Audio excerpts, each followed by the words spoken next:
Силекс и Борец ги поделија бодовите во Кратово, но централна фигура на теренот беше судијата Јован Качевски и неговите помошници. Во таборот на Силекс се гневни на судењето на Качевски, кој ја украде победата на овој меч.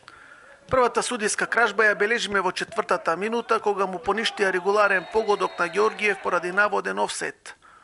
Во 17-та минута Ѓорѓиев излезе очи во очи со гостинскиот голман, но не погоди за водство. Во 34-та минута Ѓорѓиев избегна офсет замка и го доведе Силекс во заслужено водство. Вториот дел започна со исклучувањето на Каракамишев поради втор жолт картон. Во 80-та минута нова бламажа на судиите. Пред 4 камери и 100 сведоци, Качевски измисли корнер за гостите.